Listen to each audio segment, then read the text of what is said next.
दोस्तों आज पेश है सरब कुमार और तांत्रिक विस्तर। ये एक और चित्र है दोस्तों।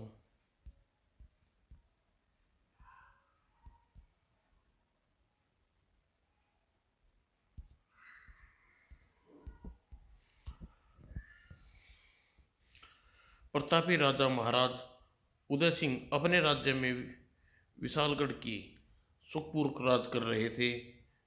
राज्य में हर तरफ शांति और न्याय का बोलबाला था। राज्य में यह शांति उस समय भंग हुई जब आने वाले प्रजावासियों को सर्प दंश सांप का काटने से मृत्यु होने लगी। ओह, कब और किस घड़ी काल का गाल में चला जाए कोई नहीं जानता था। आखिरकार हमारी रक्षा करे महाराज, दुआई हो महाराज, दुआई हो। उधर महाराज उदय सिंह के कक्ष में महाराज चलकर प्रजा वासियों को संतावना दीजिए। नहीं नहीं नहीं, भला हम अपनी प्रजा के सामने क्या मुंह लेकर जाएं। कहने को तो हम इस राज्य के महाराज हैं, किंतु एक साधारण नाग से भी अपनी प्रजा की रक्षा नहीं कर सके। क्षमा करिए महाराज, आप अपने कर्तव्य की राह से भटक रहे हैं। एक राजा को कर्तव्य है कि वह संकट के समय अपनी प्रजा को धीरज बांधे। आखिर मंत्री के काफी समझाने के बाद, ठीक है मंत्री, आप कहते हैं तो हम प्रजा को संभालने को तैयार है। धन्यवाद महाराज। और शांत प्रजावासियों को शांत बोलो, क्या चाहते हो आप? महाराज, आप एक मांग है कि किसी तरह भयानक नाग से मुक्ति दिला दी। और उधर विस्धर का आतंक दिन प्रतिदिन बढ़ता जा रहा है महाराज। क्या आज भी कोई उस नाग के विष भरे दांतों का शिकार हो गया? यह देखिए महाराज, आज हमारे गांव के सरपंच जी शैतान के शिकार हो गए। महाराज, या तो हमें इस शैतान विस्धर से छुटकारा दिला दिया, न था हम प्रजावासी यह राज्य छोड़कर दूसरे राज्य में चले जाएंगे। हाँ हाँ, हम दूसरे राज्य में चले जाएंगे। शांत प्रजा दुनिया, शांत। हम जानते हैं उस नागु ने हमारे अनेक दरबारियों और प्रजाजनों को मृत्यु की नींद सुला दिया है, किंतु हम सम, समस्त प्रजा वासियों के शपथ खाते हैं कि 7 दिन के अंदर अंदर हत्यारे नाग के आतंक के राज्य को मुक्ति दिला देंगे, नहीं तो हम राजगद्दी त्याग देंगे। महाराज उदय सिंह की जय हो। दूसरे ही दिन राज्य में नाग की युद्ध स्तर पर खोज शुरू हो गई और सफलता न मिली। और 7वें दिन महारानी आज निर्णय कर लिया है कि हम राज सिंहासन त्याग कर वनों में चले जाएंगे। जैसा आप उसे समझे महाराज, परंतु कम से कम अपने पुत्र नागिस की तो प्रतीक्षा कर लेते। नहीं महारानी नहीं, हम चाहते हैं ननियान से वापस आने से वह हमें वनों में चले जाए और फिर दरबार में। मेरे प्रिय प्रियजनों, हम दुख है कि आपकी प्रतिज्ञा को पूरा न कर सके, इसलिए हम आज राजगद्दी त्याग रहे हैं। तभी ठहरिए महाराज। ओह मंत्री जी, आप ये लोग कौन है? महाराज, ये तांत्रिक विद्या है, मुख्य अधोरीनाथ और उसके साथी। मैं तांत्रिक विस्तर की गुफा में गया और उनके सारी समस्या बताई। सुनकर उन्होंने अपने इन शिष्यों को मेरे साथ भेज दिया और उनका दावा है कि वे नाग को पकड़ लेंगे जिसने हमारे राज्य में आतंक फैला रखा है। और अधोरीनाथ, अगर तुम हमें इस मृत्यु दूत के नाग से छुटकारा दिला दो तो तुम्हें हमारा इनाम दिया जाएगा। आप निश्चिंत रहिए महाराज, गुरुदेव के आशीर्वाद है। हमें आज ही सफलता नहीं हुए तो हम एक नाग को अवश्य ही ढूंढ निकालेंगे। और फिर आज्ञा मिलती है, P P P P P. और उस समय युवराज नागेश अपनी ननियाल से वापस लौट रहे थे और महल से थोड़ी दूर ही उसे बीन की स्वर सुनाई दी। न जाने क्यों बीन का स्वर सुन मंत्र मुग्ध हो रहा हूँ। जो जो राजमहल की तरफ बढ़ता जा रहा था तो ऊपर नहीं, बीन का स्वर मुझे पागल कर रहा है। मेरा अपने ऊपर से नियंत्रण खोता जा रहा है। और अचानक ही अपने घोड़े से उतर गया। क्या हुआ राजकुमार? किंतु नागेश को तो अपनी सुधि नहीं थी। वह बीन की स्वर लहरी पर तिरकता हुआ राजमहल की ओर बढ़ने लगा।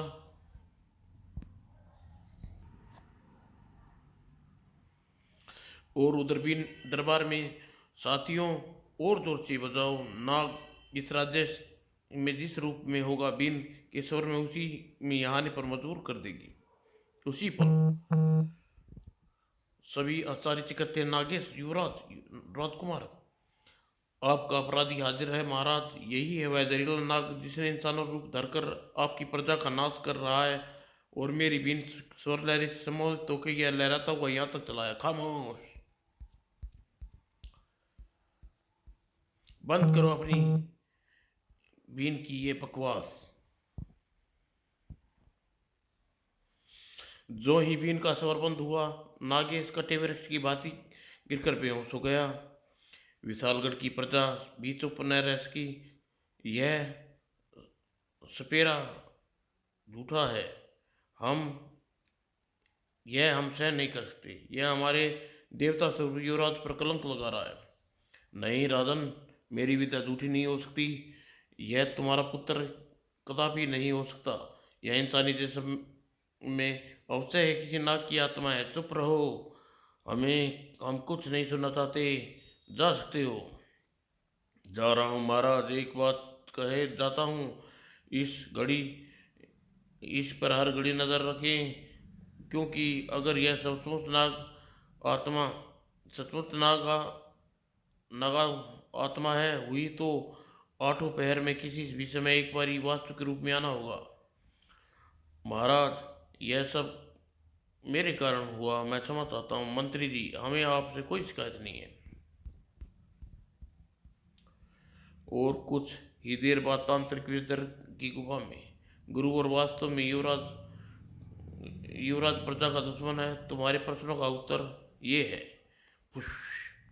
भुजंग, हाँ, ये विशालगढ़ में जितने लोगों को सर्प ने मारे गए हैं, इसका शिकार हुए हैं, मेरे आदेश पर भुजंग ने किया है। यह फिर वह युवराज, वह वास्तव में नागलोक का युवराज है और इच्छाधारी नाग है। इसी की तलाश में मैंने यह सब किया है। क्या मतलब गुरुदेव, मैं कुछ समझा नहीं हूँ। लगभग 2 माह पहले मेरी साधना पूरी प्रसन्न होकर महाकाल की मूर्ति बोली, विजर, हम तुम्हारी साधना से बहुत प्रसन्न हैं। बोलो क्या चाहते हो। हे महाकालेश्वर, मैं किसी तरह नागलोक के युवराज इच्छाधारी नाग उसकी नागमणि प्राप्त करना चाहता हूँ। तुम्हें नागलोक वह नागमणि देने के लिए हम ऐसे समर्थ हैं।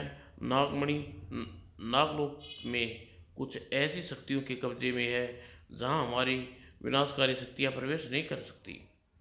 लेकिन हम तुम्हें एक ऐसा उपाय बता सकते हैं जिससे तुम नागमणि आसानी से प्राप्त कर सकते हो।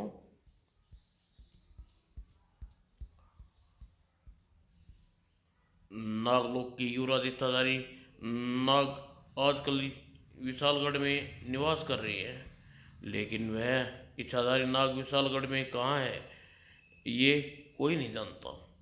अतः सब जानना तुम्हारा काम है।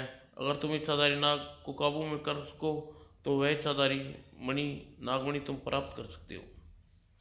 इतना कहकर महाकाल की मूर्ति से आवाज आनी बंद हो गई। मैं विशालगढ़ का विनाश निवास कर रहे इच्छाधारी नागों की अवश्य ढूंढ निकालूंगा। और फिर उस इच्छाधारी नाग का पता लगाने के लिए मैंने एक जाल बुना। भुजंग द्वारा विशालगढ़ में आतंक मचाया दिया ताकि उसे छुटकारा पाने के लिए वे हमारे पास आए। और अब वे तुम जानते ही हो कि हम बात जान चुके हैं। जो इच्छाधारी नाग की तलाश हमें थी वह युवराज नागेश के शरीर में वास करता है। और वह बस बस अब हमें जिस दिन की प्रतीक्षा है, उदय सिंह नागेश को अपने राज्य से निकाल देगा। जब राजा उदय सिंह अपने नागेश को अपने राज्य से निकाल देगा। लेकिन ऐसा कैसे होगा गुरुदेव, महाराज ने तो उल्टा मुझे भगा दिया। अधूरी शक, शोक और शर्म की कोई सीमा नहीं होती। देखना, शक की राजा का शक उसकी शर्त उसकी रातों की नींद उड़ा देगा।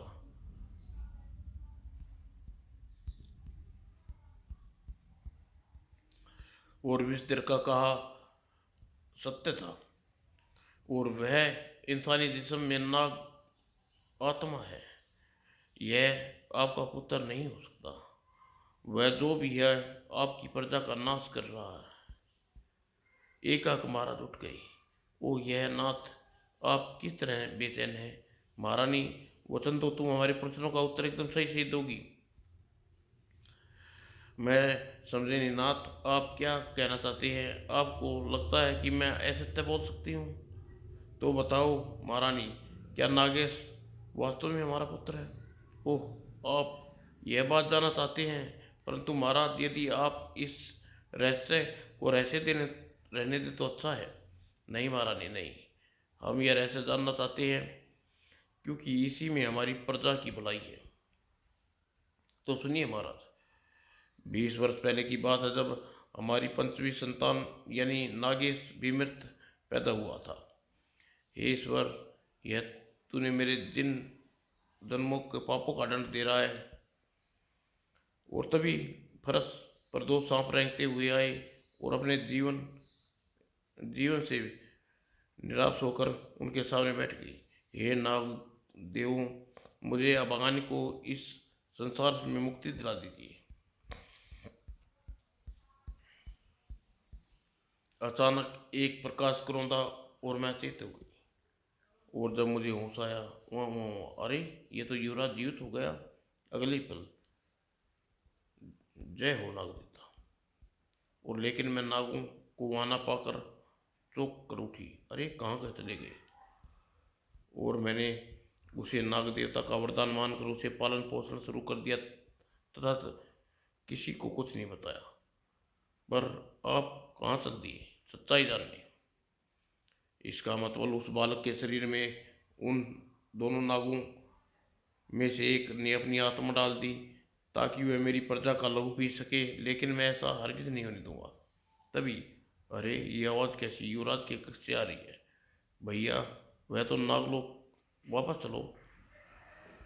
हमने तुम्हारे हमारे तुम्हारे बिना 20 वर्ष बता गुजार लिए हैं, ये हम भी जानते हैं।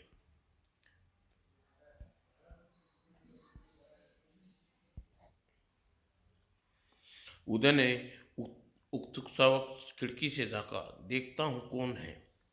अंदर का दृश्य देख के उदय के रोंगटे खड़े हो गई। उफ नाग, मैं तुम्हारे साथ चल तो पड़ूं भाइयों, पर मैं जरा विचार करो, मेरे जाने के बाद महारानी का क्या होगा?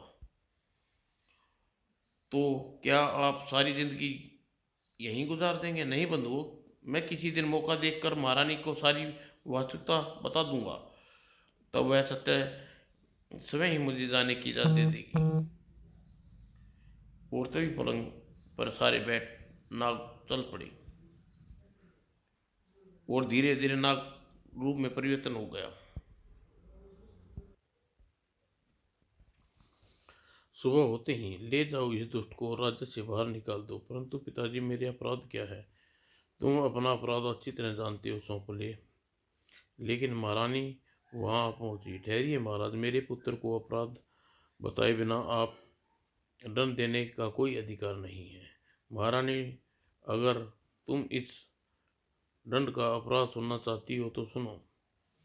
फिर राणा महाराज ने सारी घटना रानी महारानी को कह सुनाई। पर महाराज, इससे यह स्पष्ट नहीं होता कि राज्य में होने वाली मृत्यु का जिम्मेदार नागेश है, और इसका स्पष्टीकरण हमारा फैसला नहीं बदल सकता। महारानी, सैनिकों इसे ले जाओ। बेटा, माँ घबरा नहीं, मैं इस राज्य में अब कभी कदम नहीं रखूंगा जब तक अपने को निर्दोष साबित नहीं कर दूंगा। फिर नागेश स्वयं महल से बाहर निकल गया। जब यह सूचना भी दर के पास पहुंची, हा, मेरी योजना के अनुसार नागेश को राज्य से निकाला मिल गया है। अब वह सिरधी नागमणि की का स्वामी बन जाऊंगा और आज ही नागेश को कैद करके अपने पास लाता हूँ। और इधर नागेश जंगलों में बढ़ा कि तभी उफ, अरे नाग माता, आप प्रणाम करिए माता जी। चिरंजीव रहो पुत्र, तुम्हारी एक सूचना देने आई हूँ। कहिए। तुम्हें पृथ्वी पर रहते हो 20 वर्ष पूरे होने जा रहे हैं, इसलिए तुम्हें हमारे साथ नागलोक वापस चलना होगा, वरना कल के दिन बीस जाने बीत जाने के बाद तुम्हारी मणि पुनः धारण नहीं करने का अधिकार खो बैठोगे, और नाग लोक की परंपरा अनुसार तुम बिना मणि नाग लोक में प्रवेश नहीं कर सकोगे। मैं सब समझता हूँ नाग माता, मैं तो आपकी साथ चलने के लिए तैयार हूँ, लेकिन यदि इसी समय आपके साथ चल गया तो उन लोगों को उन आरोप में को कभी मुक्त नहीं हो पाऊंगा जो पृथ्वीवासी ने मुझ पर लगाए हैं। मेरा यह घोर अपमान नाग माता, और जब तक मैं उन आरोपों को मुक्त न हो जाऊं, अपमान की आग में जलता रहूंगा। तुम कहना क्या चाहती है पुत्र? नागेश ने सारी बात नाग माता को बताई। सुनकर सबको सुनने के बाद, ओह हम समझ गए पुत्र, सचमुच ऐसे में यदि तुम वापस नागलोक चले जाओगे तो नागलोक में घोर अपमान होगा। यह नागलोक की प्रतिष्ठा का प्रश्न है। तब आप ही बताइए मुझे क्या करना चाहिए।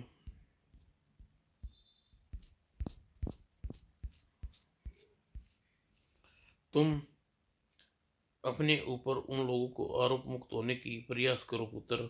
रही नागमणि की बात, तो तुम जानते हो नागलोक की परंपरा के अनुसार वह इस समय नागलोक के भारी नाग पर्वत पर स्थित नाग मंदिर में रखी है, और 20 वर्ष के बाद बीत जाने के बाद भी तुम उस मणि को नाग मंदिर के रक्षकों को प्राप्त करने ही पुनः हासिल कर सकते हो। अन्यथा तप कर, करने के लिए तुम्हें सारी इच्छाधारी शक्तियाँ वापस लौट लौटती हैं, और विश्वास है कि तुम अपने माथे पर लगे कलंक धोकर अपनी वीरता और अर्थात तप को दोबारा नागमणि में प्राप्त कर लोगे। और नागमाता आंखों से किरण निकली। धन्यवाद माता। अब हम चलते हैं, जल्दी ही नागलोक आने का प्रयत्न करो। किंतु इससे पहले नागमाता अदृश्य हो पाती। अब तुम कहीं नहीं जाओगी। और दोनों तेजी से पलटे। ओह दुष्ट तांत्रिक विस्तर, कौन हो तुम? मुझे तांत्रिक विस्तर कहते हैं। जैसे अनेकों लोग मेरे सेवक हैं, और तुम दोनों मेरे सेवक बनोगे। दोस्त तेरी यह मजाल, तू नागमाता को सेवक कहे।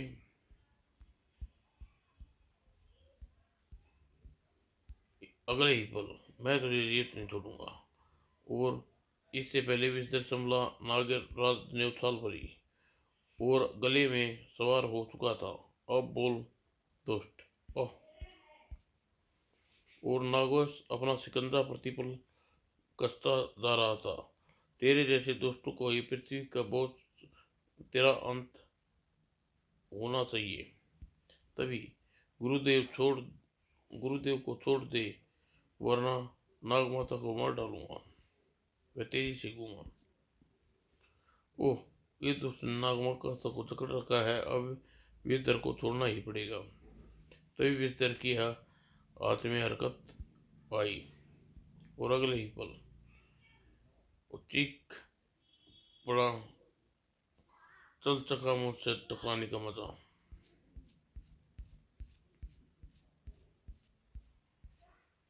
और फिर से नागिर मनुष्य बन रूप में आ जाता है। नागेश को पुनः अनुचित हरकत मत कर बैठना, वरना मेरा यह चेला तुम्हारी नागमाता की गर्दन पर पल भर में अलग कर देगा। ओह। नागमाता को छोड़ दे दोस्त, इन्हें कुछ मत करना। मैं अपना सारा विष तुम दोनों की नसों में भर दूंगा। तुम्हारी नागमाता को कुछ नहीं होगा नागेश, बस तुम्हें हमारी एक बात माननी होगी। क्या चाहते तुम मुझसे? तुम नागलोक में जाकर वह नागमणि लाकर देनी होगी, जिसके बारे में अभी नागमाता बता रही थी। ओह, तो तुम मेरी नागमणि प्राप्त करने के चक्कर में हो? बिल्कुल नागेश, मैं उसी नागमणि के लिए भुजंग नाम के नाग द्वारा तुम्हारे को बदनाम कराया, और अगर नागमणि लेने से मना किया तो तुम्हारी नागमाता को मार डालेंगे। आई। ओह, मैं इनकार नहीं कर सकता, वरना यह नागमाता को मार डालेंगे। ठीक है, मैं तुम्हारे लिए नागलोक से नागमणि लेने के लिए तैयार हूँ। अगले ही पल नागमाता चीख उठी, नहीं नागेश नहीं, तुम मेरे प्राणों के लिए अपने प्राण संकट में मत डालो। तुम नहीं जानते मेरे बच्चे, जब तुम नागलोक में पहुंचोगे तो 20 साल बीत चुके होंगे, और तब नाग मंदिर से वहां के रक्षकों को प्राप्त किए बिना नागमणि प्राप्त करना मृत्यु से खेलने के समान है। और अगर वह मणि एक बार वह दुष्ट के हाथ लग गई तो हम नागलोक में इसका राज हो जाएगा, और ऐसा नाग पर्वत की हर राक्षस कदापि नहीं चाहेंगे, किसी भी मूल्य में नहीं, यहाँ तक कि अपनी नागमाता की कीमत पर भी नहीं।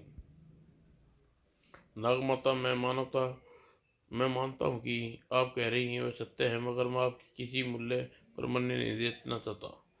तो तुम मेरे लिए अपनी नागजाति से टकरा जाओगे? हाँ माँ, हाँ, मैं आपकी खातिर नाग जाति से टकरा जाऊंगा, और जरूर पड़ी तो देवताओं से भी। शाबाश नागेश, शाबाश, तुमने भावना और बहादुरी से प्रसन्न हुए। जाओ, बिना समय गवाए नागमणि प्राप्त करो का प्रयत्न करो। माँ, मुझे आशीर्वाद दीजिए, मैं सफल होकर लौटूं। जाओ मेरे पुत्र, देवता तुम्हारी रक्षा करें। और नागेश जैसे ही वह चलने को हुआ, जल्दी आना नागेश, ध्यान रखना, अगर तुमने किसी प्रकार की चालाकी दिखाने की कोशिश की तो नागमाता की उसकी लाश मिलेगी। मैं समझता हूँ इस दर।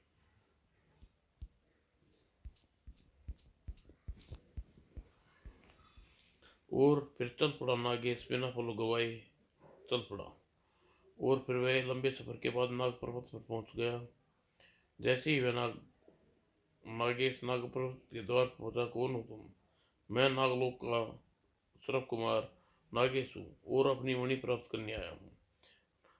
नागेश ने संक्षिप्त में सब कुछ बता दिया। मणि तुम्हें नहीं मिल सकती सर्प कुमार, क्योंकि वह मणि तुम प्राप्त करने का अधिकार खो चुके हो। कोई किंतु पिंतु नहीं, नागलोक को छोड़कर 20 वर्ष हो गए हैं, इसलिए तुम्हें यह नियमानुसार तुम्हें मणि वापस नहीं मिल सकती। बस मैं सोच रहा था कि शांति से मेरा काम बन जाएगा, लगता है मुझे अपनी शक्ति का प्रदर्शन करना होगा।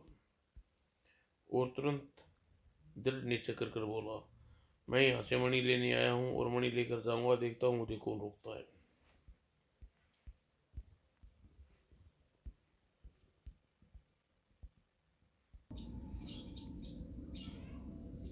वह आगे बढ़ा, मगर एक फरसा एक बार फिर घूमा। मगर इस बार अगर इसने खतरनाक हथियार से बचना है तो मुझे इसे जल्दी ठिकाने लगाना होगा। और अगले ही पल नागेश ने हाथ के रूप में आकृति में आगे बढ़े, और एक झटके में ही आह और रक्षक का मरना था कि नाग मंदिर के सारे सर्प रक्षक उसकी तरफ बढ़े।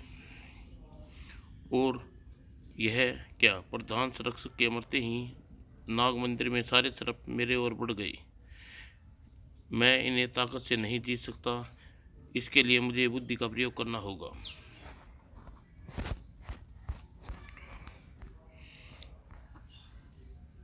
मगर इन सर्प रक्षकों को मंदिर की सीढ़ियों के नीचे उतरते में सफल हो जाए तो मेरा काम बन जाए।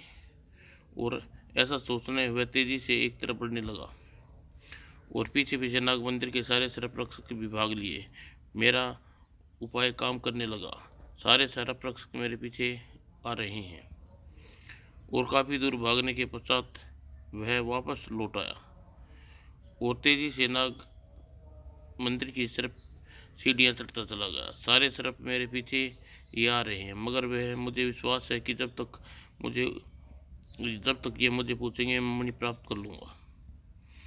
और जल्दी ही वह मंदिर में देवता की प्रतिमा के सामने खड़ा था। वह रही मेरी मणि, अब मुझे इसे प्राप्त करने से कोई नहीं रोक सकता। वह नागेश ने मणि को उठाने के लिए हाथ बढ़ाया कि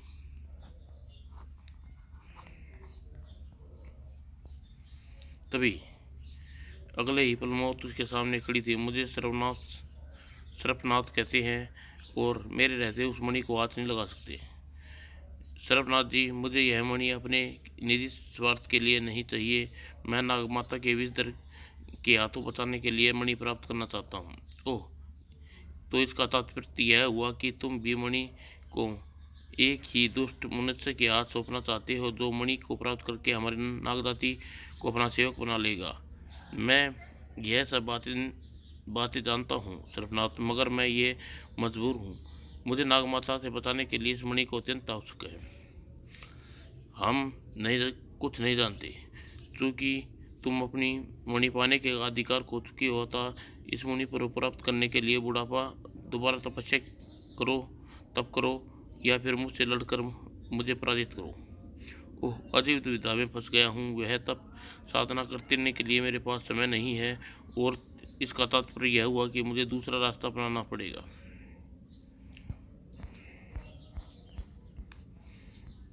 और अत्यंत बचो सर्पनाथ। परंतु और अगले ही क्षण कड़ाक, और फिर इससे पहले नागेश संभल पाता, इस अगले ही पल विष ज्वाला ने घेर लिया। यह विष ज्वाला मुझे जलाकर राख कर देगी। सर्पनाथ के मुंह से निकलनी विष ज्वाला पल पड़ती जा रही थी। तभी विष ज्वाला का जलते नागेश की दृष्टि देवता के त्रिशूल पर पड़ी। ओह, नाग देवता का त्रिशूल, शायद मैं बच सकता हूँ। और एक बार मगर इस बार से सफल न हुआ तो मेरी मृत्यु निश्चित है। और अगले ही पल अब सर्पनाथ ऐसा खड़ा। क्षमा करना सर्पनाथ, महादेव, आपको पराजित करना मेरे लिए आवश्यक था। और फिर नागेश ने आगे बढ़कर त्रिशूल खींच लिया। मैं पराजित हो चुका हूँ सर्पनाथ, तुम मणि प्राप्त कर सकते हो। धन्यवाद सर्पनाथ जी। और नागेश ने आगे बढ़ा और नागदेवता को प्रणाम कर मणि उठा ली। मणि को तो तूने बेशक प्राप्त कर लिया है कुमार, मगर अब यह भी नहीं चाहूंगा कि यह मणि दुष्ट तांत्रिक के हाथों में पड़े। आप उचित कह रहे हैं सर्पनाथ, किंतु मैं अकेला उस तांत्रिक शक्तियों से नहीं टकरा सकता। अगर आप मेरी सहायता करें तो हम दोनों मिलकर उसका नाश कर सकते हैं। तुम बहादुरों के साथ कौन नहीं देना चाहेगा राजकुमार। मैं तुम्हारी सहायता करने के लिए तैयार हूँ। धन्यवाद। अब आपकी मदद से विषधर मेरे हाथों से नहीं बच सकेगा। विषधर, अगर आज तेरा पुत्र मणि लेकर नहीं लौटा तो तुम्हारी मृत्यु कोई नहीं रोक बचा सकता। तभी मैं मणि लेकर आ गया हूँ विषधर। वाह, मुझे विश्वास था नागेश, तुम नागलोक से मणि लेकर अवश्य लौटेगा। मणि मैंने मुझे दे दो, पहले नागमाता को आजाद कर दो विषधर। विवाद मत करो नागेश, वरना तुम्हारी नागमाता की गर्दन काट कर फेंक दूंगा। अगर मैंने बिना नागमाता को छुड़ाए मणि विषधर को हाथों सौंप दी तो यह अवश्य नागमाता को मार देगा। सोच क्या रहे नागेश, मणि मेरी तरफ फेंको वरना नागमाता की गर्दन काट दूंगा, अन्यथा यह लो मणि। हाँ, मणि मेरे पास है, का स्वामी हूँ। अब तो नागमाता को छोड़ दो विषधर। नागमाता को छोड़ दूं? हा। मूर्ख नागेश, तू नागमाता को छोड़ने की बात कर रहा है, जबकि मैं तुम्हें भी कैद करने की सोच रहा हूँ। मैं इतना मूर्ख नहीं हूँ तुम दोनों को इसलिए जीवित छोड़ दूं कि ताकि नागलोक में वापस जाकर तुम नागों के विरुद्ध मेरे भड़का सको। विषधर की बात सुनकर नागेश क्रोध से भर उठा। दोस्त, तू ऐसे नहीं मानेगा, तुझे तेरी दुष्टता का दंड देना होगा। और अगर मैं चाहूँ तो तेरी भी दुष्टता का बदला तेरी नागमाता को समाप्त करके ले सकता हूँ, किंतु तुम्हें अवसर देता हूँ कि आज से तो अपनी समझ शक्तियाँ मुझ पर परीक्षण करने तुम अपनी समझ शक्तियाँ मुझ पर परीक्षण करके देख लो। तुम मेरा बाल विवाह का नहीं कर सकती। तभी नागेश ने विष वाला बोली, व्यर्थ, किंतु व्यर्थ। हाँ नागेश, अब तुम्हें सारी नाग शक्तियाँ मुझ पर परीक्षण करके देख लिया, अब मेरी बारी है। जब इस दुष्ट को पास मणि है, इसका बाल विवाह का नहीं हो सकता। अब तुम दोनों को मरने के लिए तैयार हो जाओ। और अगले ही पल नागमणि संभली और हे मेरी दास नागमणि, कर दे इसका नाश कर दे। और उसी क्षण नागमणि से तेजी से नागेश की उसी अगले ही क्षण नागमणि तेजी से नागेश की तरफ बढ़ी। उफ, अब यह मेरी मृत्यु निश्चित है। नागमणि के वार से मुझे देवता भी जीवित नहीं बचा सकते।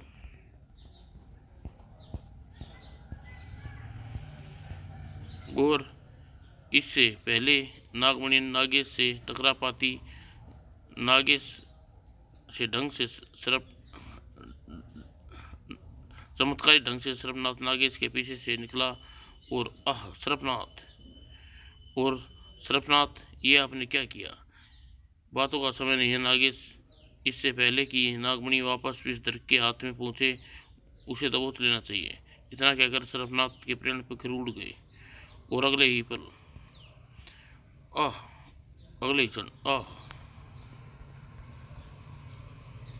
और विषधर कैदी होते ही जिसकी कैद होते ही उसकी और वापस लौटते मणि पृथ्वी पर गिरी। विषधर, तू इन सर्प मणि के बल पर ही उछल रहा था। तूने अपने घमंड में चूर होकर नागमाता को कैद किया। आज मैं बदला अपना सारा विष तेरे गले में लहू में उतार दूंगा। नहीं नहीं, मुझे क्षमा कर दो, मुझे क्षमा कर दो। तभी ठहरो नागेश, ये दुष्ट महाराज उदय सिंह का अपराधी है, इसलिए इसे दंड देने का अधिकार भी महाराज का है। जाओ, आओ मेरे नजदीक, मेरे बंधन खोलो। जो को नागमाता। और नागमाता व नागेश मृत शरीर के पास पहुंचे। नागमाता नागेश और सर्पनाथ के मृत शरीर के पास पहुंचे। तुम महान हो सर्पनाथ, अपने प्राण देकर हम दोनों के प्राण बचाए। और फिर ये रहा महाराज आपका अपराधी। इसे के कहने पर भुजंग नाग के नाग ने आपके आतंक फैलाए हुए थे। हमें क्षमा कर दो पुत्र, हम बिना विचारे ही तुम्हें अपराधी समझ बैठे।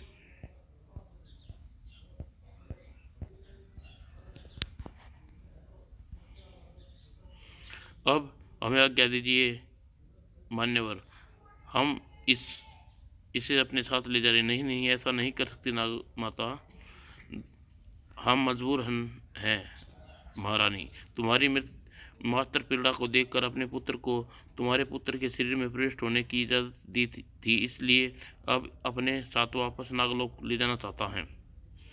दुखी न हो माता श्री, नियम अनुसार मेरे जाना ही होगा, परंतु आपके वचन देता हूँ कि समय समय पर आपसे मिलने आता रहूँगा। ओह मेरा पुत्र, बहु रो मत महारानी, शायद ईश्वर को हमारे भाग्य में यही लिखा था। समाप्त दोस्तों।